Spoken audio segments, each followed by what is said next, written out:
Chapter 3. It was late afternoon as Simon and Lechsinska approached the road where they lived. The familiar street bathed in the soft glow of dusk. Two police cars blocked the way, their blue lights pulsing like heartbeats, casting eerie reflections in the windows of the surrounding houses, the glass shimmering with an unnatural glow. Simon wound down his window, the cool air brushing his face, and called to the nearest police officer, his voice steady but edged with concern. "What's happened, officer?" "How can I help you?" the policeman replied, his tone neutral as he leaned down to peer into the car, his eyes scanning Simon and Lechsinska. Simon repeated the question, a hint of impatience creeping in. "What's going on? We live on this road." "Have you got your driving license on you, sir?" the officer asked, his voice calm but firm. "Yes, I have it here." Simon pulled his wallet from his pocket, extracted his driving license, and handed it over, the plastic card catching the fading light. The policeman studied it for a moment, his eyes flicking between the document and Simon's face, then back again.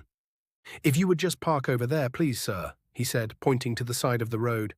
"Yes, but what's happened? What's going on?" Simon's frustration was mounting, his knuckles whitening on the steering wheel. "If you just pull over there, someone will come and talk to you in a minute," the officer replied, his tone unchanging. Simon sighed, moved the car to the side of the road, and turned off the engine, the silence sudden and heavy. Lechsinska grabbed Simon's hand, her grip tight, her fingers cold against his. "What did he say?" she asked, her voice trembling with unease. "Someone is going to come over and talk to us. That was all he said." "Don't worry, Sinska, there has probably been an accident or something like that," Simon said, trying to reassure her, though his own uncertainty gnawed at him. "Can you just step out of the car, please, sir?" A policeman appeared at Simon's window, his tone polite, but carrying an unmistakable authority. Simon nodded and stepped out, the gravel crunching under his shoes. Lechsinska leaned forward, craning her neck to get a better look at the officer speaking with Simon, her heart pounding. She couldn't make out their words, the conversation muffled by the car's interior, so she shifted toward the driver's side, her movements urgent. Just then, a policewoman slid into the driver's seat, her presence startling Lechsinska. "And you are?" the policewoman asked, her voice clipped, her notebook already open. "Lechsinska," she replied, her voice barely above a whisper. "What has happened?" "What is your full name, please?" "Lechsinska Anderson. Look, what's happened?" Lechsinska's voice rose, her patience fraying. "Your full address," the policewoman continued, her pen poised. "Flat 32, Trafalgar House, Evelyn Road, Chelsea, SW3. Lechsinska said, her words rushed, her eyes pleading for answers. "Stay in the car, please," the policewoman said, exiting the vehicle, leaving Lechsinska alone again, straining to hear the conversation outside, the voices a frustrating murmur. Simon leaned into the car, his face tense but trying to stay calm. "Are you all right?" "Yes, but what's happened?" Lechsinska asked, her voice desperate. Before Simon could answer, a third policeman approached, his stride purposeful. "Hold on, Sinska," Simon said, turning to face the officer. Lechsinska gave up trying to eavesdrop and slumped back into her seat, her body heavy with dread, her mind racing with possibilities. Her door opened abruptly. It was the policewoman again, her expression unreadable. "We would like you to come down to the station," she said, her tone firm. "What for?" Lechsinska asked, her heart lurching. "If you don't mind, come with me, please," the policewoman replied, gesturing toward a waiting police car. Lechsinska stepped out, her legs unsteady, and was escorted to the vehicle, where Simon was already seated, his face pale. "What's happened?" Lechsinska whispered, sliding in beside him, her voice barely audible. "I don't know. They won't tell me anything. They just keep asking questions," Simon replied, his voice low, his eyes darting to the officers in the front. Lechsinska and Simon fell silent as two large police officers got into the front of the car, their presence imposing. One turned and looked at them, his gaze steady. "Put your seatbelts on, please," he said, his voice gruff. Lechsinska and Simon held hands tightly, their fingers intertwined, the contact a lifeline as they drove to the police station. They didn't speak, just exchanged glances, their eyes reflecting a shared sense of doom. All sorts of thoughts swirled in their minds, Accidents, break-ins, something worse, each possibility darker than the last. At the station, they were led to a small room with a table and 4 chairs in the center, the fluorescent lights harsh and unforgiving. They were left alone, the door clicking shut behind them. They sat close, looking like a couple of scared kids, their faces drawn. 2 police officers entered the interview room.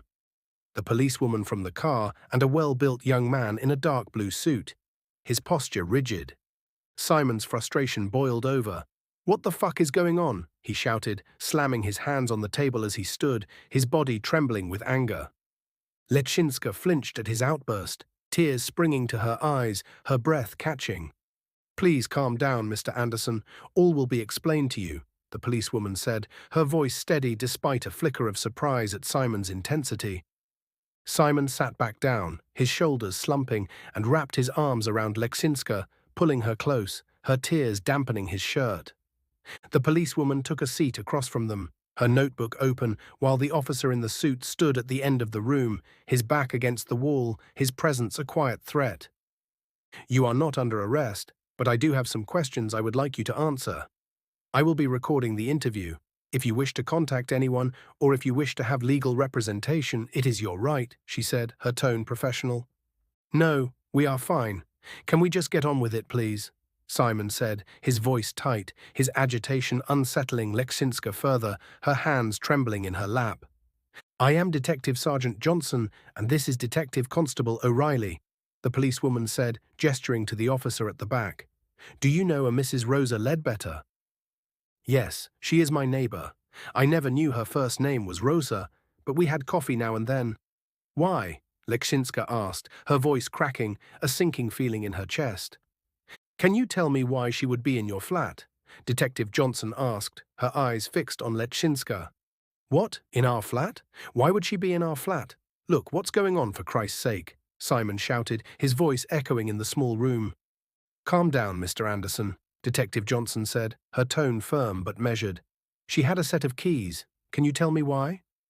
Lechsinska's eyes widened as she answered, "I gave her a set just in case of an emergency, you know.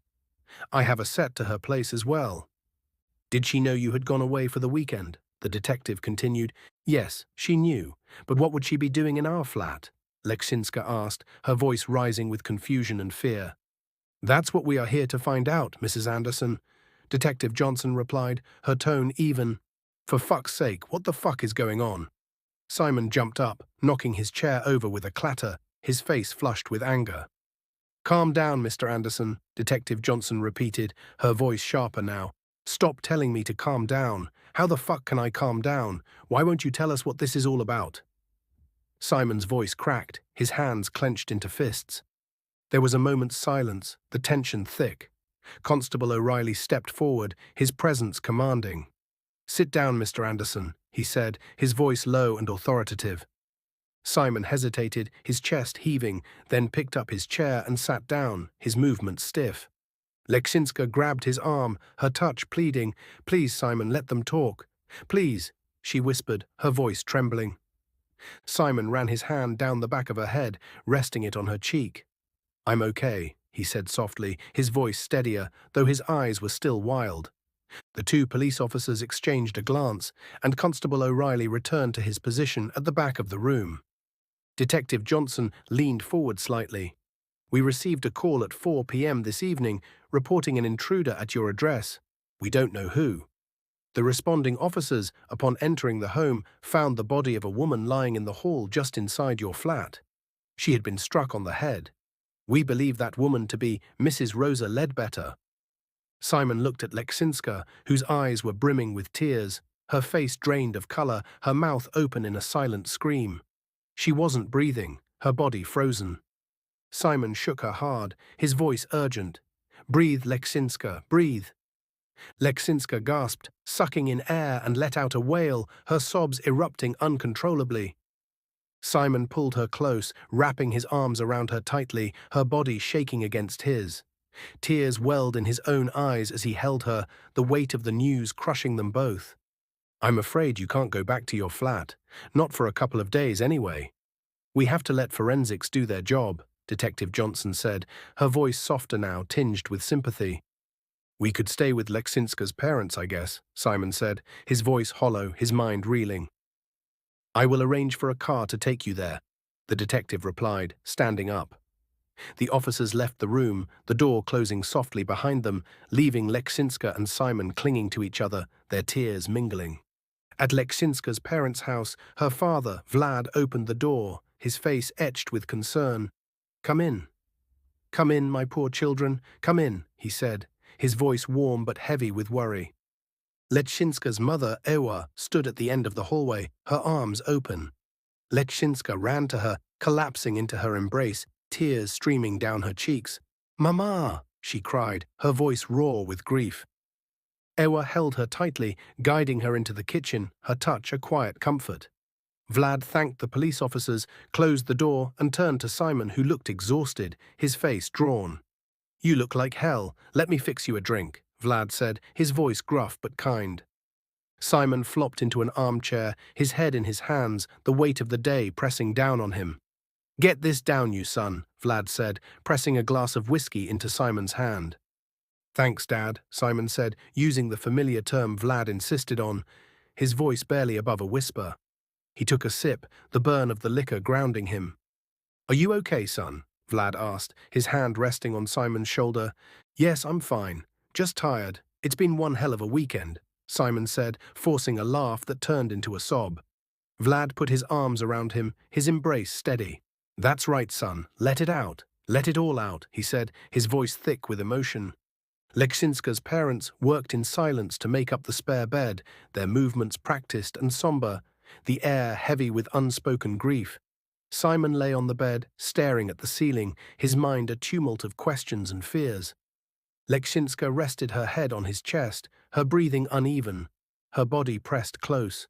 They had never been closer than in this moment, locked in each other's arms, their shared pain a bond that held them together. Exhausted, they fell asleep, the world outside fading into darkness.